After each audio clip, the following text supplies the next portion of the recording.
पहला वाला जो आया था वो 2008 में आया था, 2008, पहला भी नहीं है ना? तब तक आप लोग शायद पैदा भी नहीं हुए। 2008, 22 अक्टूबर 2008 को फर्स्ट वाला हुआ था लॉन्च। और वो उसी ने चांद पर पानी के नमूने की खोज की थी, है ना? मतलब चांद पर पानी है नहीं है, तो उसके बाद से पूरी दुनिया जो है चांद के पीछे मतलब अपना मिशन लगाने लगी कि हाँ वहाँ पे चांद पे जिंदगी है या नहीं। पता है ये चांद जो यान भेजा जाता है, चंद्रयान 1, 2 या फिर दूसरे देश भेजते हैं चांद पर, किस लिए भेजते हैं पता है?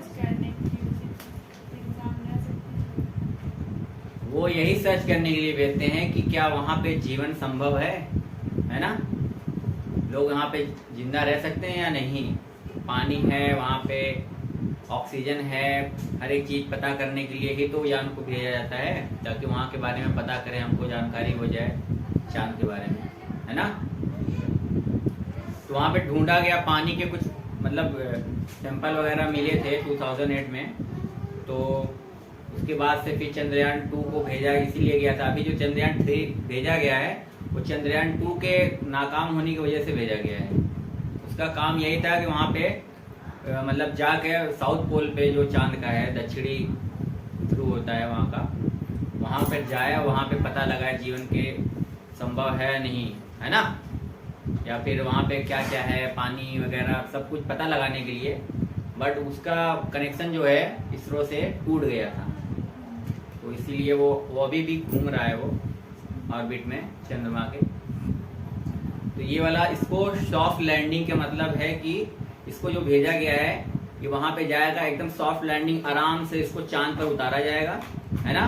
फिर उसका जो पिक क्लिक करने वाला निकलेगा, दिखाया था कल ना आपको, इसमें अभी तो ऐसे देखिए 3 स्टैंड की तरह ऐसे उतार दिया गया, इसको सॉफ्ट लैंडिंग करा दिया गया है। फिर उसमें दिखाएगा था आपको, पिक में दिखाया गया होगा या न्यूज में आपने देखा होगा, एक गाड़ी की तरह एक निकलेगा, तो चल धीरे धीरे उसको कंट्रोल करके चलाया जाएगा, पिक लिया जाएगा, सैंपल लिया जाएगा और उसी से पता लगाया जाएगा कि हाँ उसमें मतलब कुछ धीरे धीरे आने वाले 13-14 दिनों में पता चलेगा कि हाँ क्या क्या है उसमें, क्या कैसा मतलब चंद्रयान 3 क्या कैसा काम कर रहा है, कैसा फंक्शन कर रहा है। क्योंकि 15 दिन का ही टाइम रहता है, क्योंकि वो चंद्रमा पे 14-15 दिन तक धूप रहती है, फिर उसके बाद वो धूप दूसरी तरफ चली जाती है। जैसे कोई राउंड सा गोला सा ऐसा है तो एक तरफ धूप है, फिर वो घूमते घूमते जब वो 14 दिन बाद वो धूप दूसरी तरफ हो जाती है, तो फिर वहाँ पे जिस तरफ धूप नहीं रहता वहाँ पे टेम्परेचर -230 के ऊपर हो जाता है। तो इतने में तो कोई भी मशीन वगैरह कोई भी रहेगा तो डिस्ट्रॉय हो जाएगा ना, खराब हो जाएगा। तो यानी कि अभी लैंडिंग जो कराई गई है तो अभी वहाँ पे यानी कि सन, अच्छा चंद्रमा पे जो लाइट आ रही है जो हमको यहाँ दिखती है वो किसकी लाइट है पता है? वो धूप, वो सन की होती है, सूरज की। सूरज की जो ऊपर की लाइट होती है वो डायरेक्ट ऊपर से पड़ती है। सन की लाइट जो है वो पड़ती है उस पर, चांद पर, और चांद हमको यहाँ से चमकता है, उसकी अपनी कोई लाइट नहीं है, ठीक है? वो दिखती नहीं, जब इतना क्रॉस के हिस्से थोड़े पे असर, थोड़े से अगर सनलाइट उस पर पड़ती है तो हमको चांद बारीक सा दिखाई देता है जब मंथ स्टार्ट होता है ना? फिर वो जब घूमते घूमते घूमते घूमते पूरा आधा उसके सामने आधा हिस्सा आ जाता है पूरा ऐसा सूरज के, तो हमको पूरा लाइट दिखाए, क्योंकि पूरा फुल लाइट उस पर पड़ती है ना? तो जब फुल लाइट उस पर पड़ रही है तो अभी वो उस हिस्से पे ही उतारा गया है, वहाँ पे लाइट है अभी। तो जब 14 दिन तक रहेगा, ऐसे 14-15 दिन तक जितने दिन रहे, तो उसके बाद वो तो ऑटोमेटिक डिस्ट्रॉय भी हो जाएगा ना, क्योंकि -डिग्री में हो जाएगा जब वो लाइट वहाँ से हटेगी। अब देखिए आने वाले 14-15 दिनों में डेली कुछ ना कुछ न्यूज़ में अपडेट आता ही रहेगा। तो मेन मकसद ये है चंद्रमा पे जाने का या चांद पे करने का कि क्या वहाँ पे जीवन संभव है, क्या वहाँ पे लोग जाके रह सकते हैं, है ना? ये इसलिए होता है कि जब इंसान अपनी ख्वाहिश, है ना, ख्वाहिश ही है ना एक। अच्छा एक बात बताइए, वहाँ पे सिर्फ अभी पानी का हल्का सा कुछ वो पाया गया है, चलिए मान लीजिए वहाँ पानी है भी, क्या हमारे इस पृथ्वी पर पानी है ना? पानी है, ऑक्सीजन भी है, पेड़ पौधे भी हैं, ऐसा एनवायरनमेंट यानी वातावरण भी है जहाँ पे लोग रह सकते हैं ना? लेकिन इसको डिस्ट्रॉय नहीं किया जा रहा है, पानी की बर्बादी हो रही है, उसका सही इस्तेमाल नहीं होता, है ना? पेड़ों को काट कर डेवलपमेंट के नाम पर, विकास के नाम पर पेड़ों को काट दिया जाता है। एक पेड़ को ग्रो करने में 5 से 7 साल लगते हैं, किसी किसी को 10 साल लग जाते हैं। उसके बाद वो ग्रो करता है, ऑक्सीजन देता है हमको, कार्बन डाइऑक्साइड लेता है, और पानी जब उसको एक्स्ट्रा दिया जाता है तो वो पानी एक्स्ट्रा जो उसको जड़ में जाती है ना, वो पानी पत्तों के जरिए वो पानी को भाप बनाकर वो पत्ते उड़ा देते हैं ऊपर। तो पत्तियां नहीं होती पेड़ की, वो पानी को भाप बना के ऊपर उड़ाती हैं, यानी कि जो एक्स्ट्रा पानी वो ऑब्जर्व करता है पेड़, वो पानी पत्तियां जो है वो भाप बनाकर पानी को ऊपर उड़ा देती हैं। फिर वही पानी ऊपर जाता है और ऊपर जाने के बाद टेम्परेचर कम होता है। हर 160 मीटर की ऊंचाई पे जैसे आप जाएंगे तो 1 डिग्री टेम्परेचर कम होगा। मैं एक जगह घूमने गया था मसूरी, वहाँ पे 2 किलोमीटर की ऊंचाई थी हम लोग के, यानी कि जो हम लोग के अभी प्लेन लैंड है या समुद्र तल से 2 किलोमीटर की ऊंचाई, यानी कि 2000 मीटर की ऊंचाई पे थे हम। वहाँ का टेम्परेचर था 20 या 21, 22, और यहाँ पे हम लोग नीचे थे, यहाँ का टेम्परेचर तकरीबन 35, 36, 38, 39 तक था। यहाँ पे इतनी गर्मी थी, वहाँ हम लोग ऊपर गए, वहाँ के बच्चे हमने देखा कि स्वेटर पहने हुए थे, क्योंकि यानी कि मतलब ये टेम्परेचर ऐसा है कि अगर आप समुद्र की जो जहाँ पे समुद्र का किनारा है, शोर है, सी शोर, वहाँ से जैसे ही 160 मीटर की ऊंचाई पर आप जाएंगे 1 डिग्री टेम्परेचर कम हो जाएगा, फिर 160 मीटर की ऊंचाई पे जाएंगे 1 डिग्री टेम्परेचर कम हो जाएगा। तो जितने ऊपर आप जाते जाएंगे टेम्परेचर कम होता जाएगा। तो यानी कि जो पानी हमारा जो है भाप बन के उड़ जाता है ऊपर, तो ऊपर जाते जाते जाते जब ऊपर टेम्परेचर कम होगा तो वो पानी बनने लगेगा, है ना। अच्छा, जब आप लोग खाना बनाते, खाना जब ऐसे चावल के होता है ना, कैप होता है, ढक्कन होता है, उसको हटाते हैं तो ऐसे पानी गिरता है ना। वो पानी आता कहाँ से है? कि पानी तो नीचे रहता है, वो पानी उसके पास कैसे आ जाता है? वो जब खाना आप बनाते रहते हैं तो उतना ज्यादा जब उसको हीट मिलता है पानी को, तो उसके पार्टिकल एकदम अलग हो जाते हैं, क्योंकि पानी के पार्टिकल बहुत छोटे छोटे होते हैं, वो एकदम अलग हो जाते हैं। और फिर वो भाप बनकर तो निकल, साइड से निकल भी रहते हैं, निकलते भी रहते हैं ना। जब आप देखिए दाल बनती है, चावल बनती है आपके, तो जब आप उसको बंद कर देते हैं गैस को, हीट कम हो जाता है, तो आप भाप धीरे धीरे धीरे धीरे वहाँ पे रुक के जो टेम्परेचर कम होता है तो वो फिर पानी में बदल जाता है, पानी में बदल के वहीं पे लगा रहता है। जैसे ही आप कैप को, ढक्कन को उठाते हैं तो पानी गिर जाता है, वही रहता है वो आप। अच्छा, कभी भी आप देखिए ठंडा पानी अगर कोई रहे बॉटल में, उसको आप रख दीजिए, उसके चारों तरफ पानी आ जाते हैं। लोग सोचते होंगे ना कि बोतल के अंदर से पानी बाहर कैसे आया, बट एक्चुअल में पानी बोतल के अंदर से नहीं आया।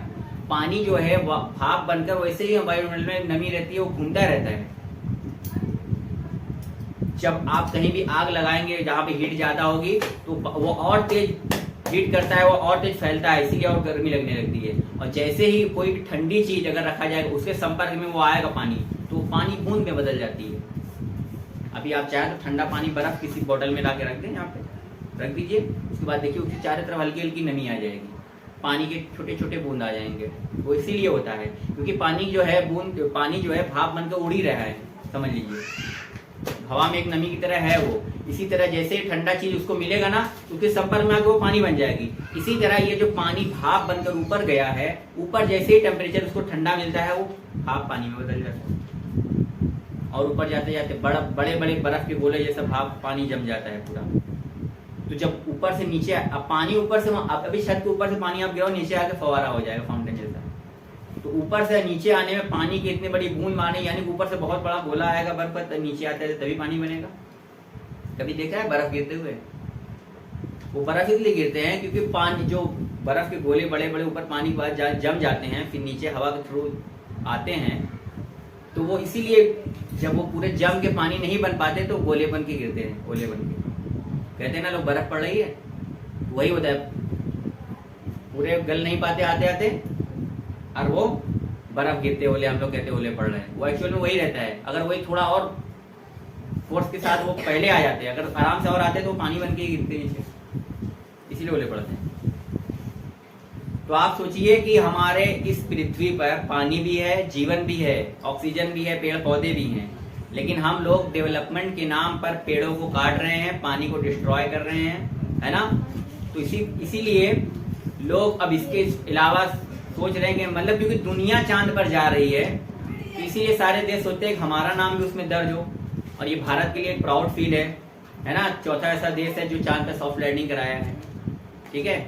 इससे पहले 3 ही देश हैं, एक सोवियत संघ था, चाइना, अमेरिका, 3 देश थे, चौथा भारत बना सॉफ्ट लैंडिंग के मामले में। तो वही मैं समझा रहा हूँ, आप खुद समझिए, पैसा बहुत, इतना पैसा लगाया गया उसमें, तकरीबन 600 करोड़। तो वहाँ पे ठीक है, वो तो अपना नाम हम लोगों ने दर्ज करा लिया है, लेकिन आप इंसान खुद से सोचे कि हम वहाँ पे जीवन देख रहे हैं, और जबकि जीवन हमारे यहाँ खुद है और हम इसको नष्ट कर रहे हैं, डिस्ट्रॉय कर रहे हैं, है ना। और दूसरी बात, दुनिया में सिर्फ 2 ही चीज है, या तो अच्छाई या तो बुराई। सिर्फ 2 चीज की जंग है, या तो अच्छाई की या तो बुराई की। कभी कभी किसी इंसान को देखा है, सुना है आपने कि हाँ उसने सुसाइड कर लिया? सुना है आपने? सुसाइड कोई क्यों करेगा? सवाल आता है ना कि लोग सुसाइड क्यों करते हैं, क्यों अपनी जान दे देते हैं। यहाँ तक कि हमको अगर कहीं हल्के से गिर भी जाएं तो डर जाते हैं, या किसी स्नैक को देख लिया, लिजार्ड या छिपकली वगैरह को देख लें तो हमको डर लगता है ना कि कहीं काट न ले, हम मर न जाए। यानी कि अपनी लाइफ जो है हमारे लिए बहुत इंपॉर्टेंट है ना। लेकिन फिर भी कुछ लोग आज भी, अभी जब मैं बात कर रहा हूँ इस वक्त भी कुछ लोग, क्योंकि वो रेशियो निकालते हैं, डेली 1 लोग या 2 लोग अपनी जान दे रहे हैं। पता है क्यों देते हैं? वो इसलिए देते हैं क्योंकि लाइफ में वो ऐसे चीजों को सोचते हैं हम ये कर लेंगे, ये अचीव कर पाएंगे, या हम ऐसा करेंगे, या हमारे साथ ऐसा नहीं हुआ, तो मेंटली तौर पे वो प्रिपेयर नहीं रहते, तैयार नहीं रहते। और जब यहाँ पे प्रेशर पड़ता है दिमाग पर, ब्रेन पर, तो यहाँ अपने गले पर प्रेशर दे देते हैं।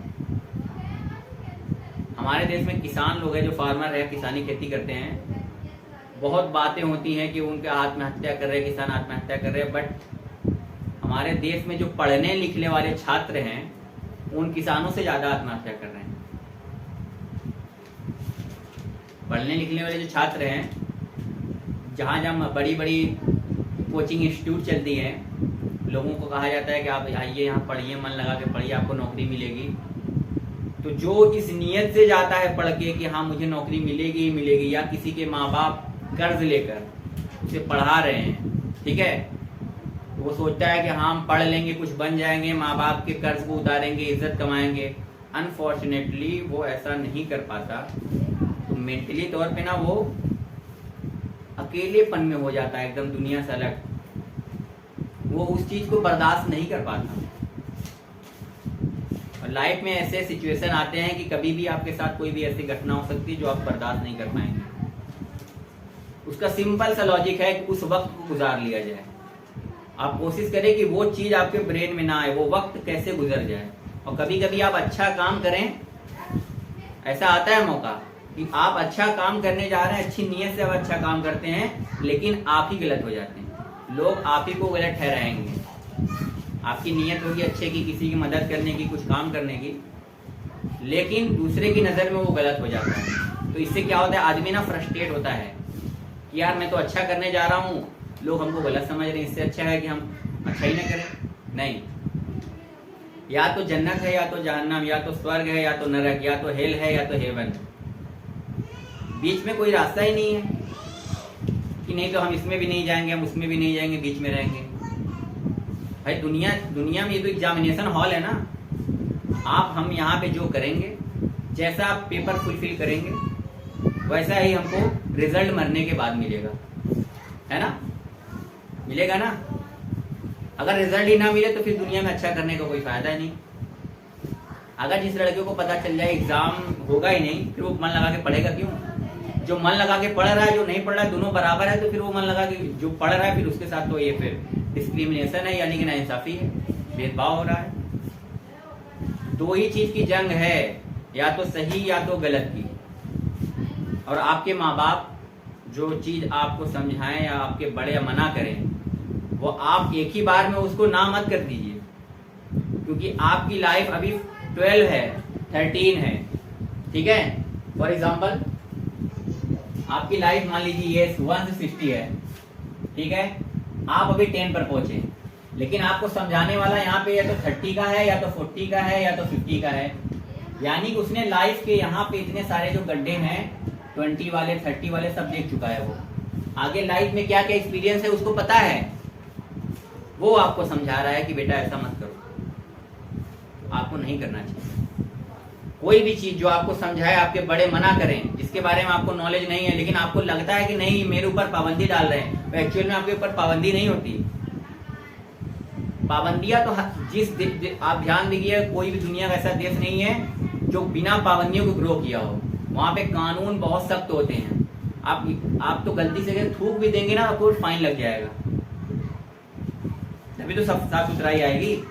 अगर हम उस पर फाइन ही नहीं लगाएंगे तो जहां मर्जी वहां पान खा के थूकता रहे, गुटखा खा के थूकता रहे, कचरा फेंक दे, तो साफ सुथराई कैसे आएगी? नीट एंड क्लीन कैसे होंगे हम? तो लाइफ में कभी भी कोई बड़ा आदमी आपको कोई चीज समझाए, ये मत करो, don't do this, don't do this, अगर वो कहे आपको, है ना, तो आपको नहीं करना है। याद रखना ये चीज, वरना करोगे फिर लाइफ में जब एक्सपीरियंस पाओगे यहाँ आने के बाद, तब सोचोगे यार वो चीज नहीं करना चाहिए था, वो चीज नहीं करना चाहिए था। अपनी जिंदगी को एक्सपीरियंस करोगे 30 साल 50 साल 60 साल जीने के बाद, इससे अच्छा है कि कोई 50 साल आदमी वाला है, 40 साल का आदमी, उसके पास बैठ जाओ, वो आपको लाइफ एक्सपीरियंस 2 मिनट में बता देगा। तो आपको पता चल जाएगा ना क्या करना है क्या नहीं। आप खुद सोचिए, लाइफ कितनी खूबसूरत है अगर अच्छे से जिया जाए ना, लेकिन अगर लोग सुसाइड कर रहे हैं तो इतना प्रेशर है उसके ब्रेन पे। और कोई शख्स अगर ये कहे कि दुनिया का सबसे अच्छा इंसान वो है, मुझे भी कुछ साल पहले ऐसे ही लगता था, जब दुनिया को और जिंदगी को हमने जाना और इतनी सारी पाबंदियों को जाना समझा, तो मन में फील हुआ कि यार इससे अच्छा हम दुनिया में आए ही नहीं होते, है ना। क्योंकि मन जो है वो हमसे गलती करवाता है, हमारी जो ख्वाहिशात है हमसे गलती करवाती है। जो दुनिया में कितने भी गुनाह हो रहे हैं, क्राइम हो रहे हैं, वो हमारी ख्वाहिशात की वजह से हो रहे हैं। क्योंकि हमारा मन कर रहा है ये करने का, तो हम करेंगे एनी कॉस्ट एनी हाउ, किसी भी कीमत पर चाहे जैसे। तो उसके लिए सही रास्ते को छोड़कर गलत रास्ता इख्तियार करना पड़ता है।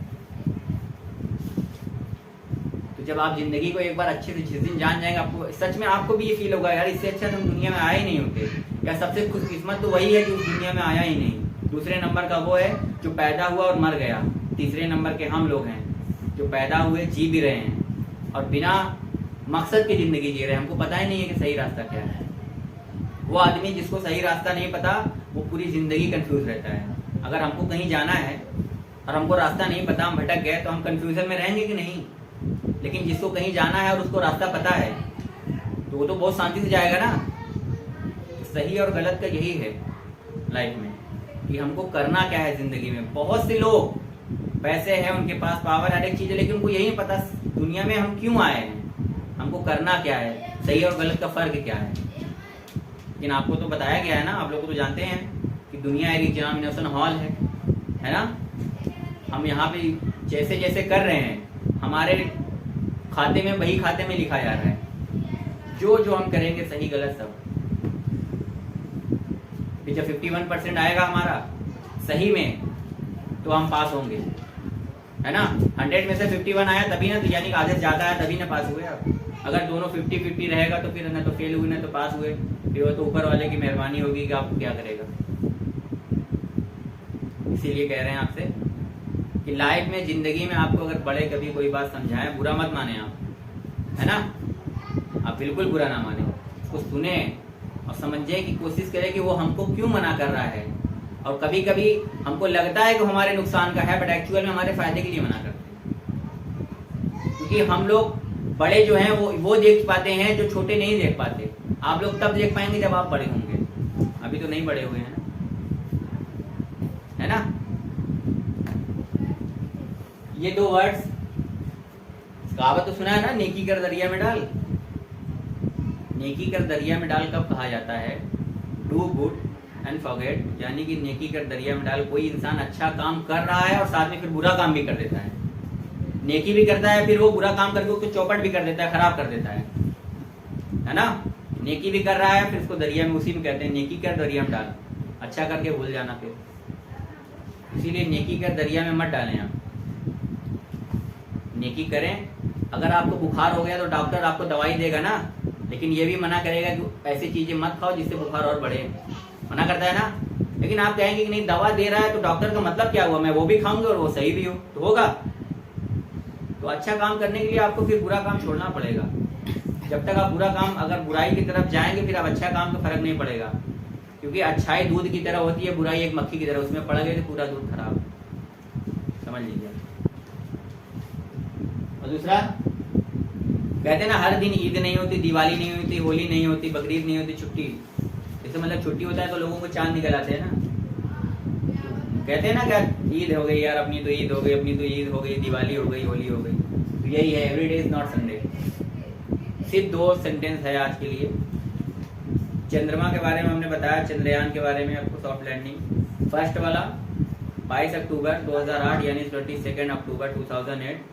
सेकेंड वाला 22 जुलाई 2019 को हुआ था। एंड थर्ड वाला 14 जुलाई 2023। ठीक है, एक क्रैश हो गया है ना। अब फर्स्ट वाले ने वाटर मॉलिक्यूल की खोज की, यानी पानी के हल्का से, उसके बाद दुनिया इंटरेस्टेड हुआ चांद पर जाने के लिए, और इसने अभी सॉफ्ट लैंडिंग की है। अब आगे देखिए क्या क्या होता है तो बताएगा। ठीक है।